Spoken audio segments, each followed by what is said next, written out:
খুঁটিনাটি রান্নাবাটি কুকিং চ্যানেলেই আপনাদের সকলকেই স্বাগত জানাই।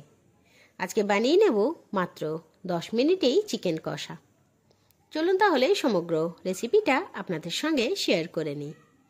এই জন্য প্রথমেই আমি হাই ফ্লেমে একটা কড়াই বসিয়ে দিলাম। কড়াই মোটামুটি গরম হয়ে এসেছে, তাই দিয়ে দিলাম তাতে অল্প পরিমাণ সরষের তেল। এরপর দিয়ে দিলাম কেটে রাখা টমেটো, পেঁয়াজ, ক্যাপসিকাম এবং চেরা কাঁচা লঙ্কা। সমগ্র উপকরণগুলো একসঙ্গেই দিয়ে দিলাম। এবার একটু নাড়াচাড়া করে সমগ্র উপকরণগুলো একটু ভেজে নেব। মোটামুটি মিনিট দেড়েকের মতো উলটপালট করে ভেজে নিলেই মোটামুটি ভাজা হয়ে যাবে। সবজিগুলো মোটামুটি একটুখানি ভাজা হয়ে এলেই দিয়ে দিচ্ছি কেটে রাখা চিকেন। এখানে চিকেনের সাইজগুলো একটু ছোট্ট ছোট্ট করেছি, মানে ওই চিলি চিকেনের মতো ছোট ছোট পিস করে নিয়েছি। আবারও নাড়াচাড়া করে মাংস এবং মশলাটা ভেজে নিচ্ছি। অল্পক্ষণ নাড়াচাড়া করার পর দিয়ে দিলাম পরিমাণ মতো হলুদ এবং স্বাদ মতো লবণ। আবারও উলটপালট করে নাড়াচাড়া করে নিচ্ছি।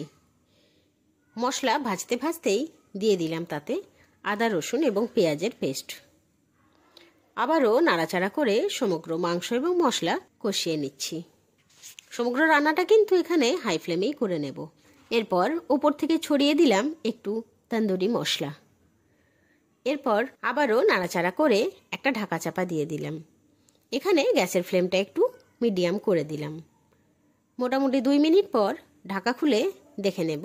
দেখুন কি সুন্দরভাবে মাংস থেকে তেল বেরিয়ে এসেছে। এবার আবারও একটু নাড়াচাড়া করে নিলাম। সবশেষে দিয়ে দিলাম অল্প সিজওয়ান চাটনি, প্রায় 1.5 চামচের মতো সিজওয়ান চাটনি দিয়ে নাড়াচাড়া করে নিচ্ছি। তবে মাংস জিনিস তো একটুক্ষণ বয়েল করতেই হয়, তাই সবশেষে অল্প পরিমাণ জল দিয়ে গ্যাসের আঁচ হাই ফ্লেম করে প্রায় 2 মিনিটের মতো ফুটতে দেব। মাংস থেকে জল প্রায় কমে এসেছে। এরপর গ্যাস অফ করে দিলাম। এরপর প্লেটিংয়ের পালা। বাচ্চাকে খেতে ডাকার পরও যদি এইরকম 10 মিনিটের মাংস করতে চান, তাহলে কিন্তু এই সহজ পদ্ধতিতে 10 মিনিটের চিকেন রান্নাটা খুব ইজিলি করে নেওয়া যায়। একদিকে বাচ্চাও খুশি আর একদিকে মাও খুশি। চটজলদি চিকেন রান্না করতে কারি না ভালো লাগে।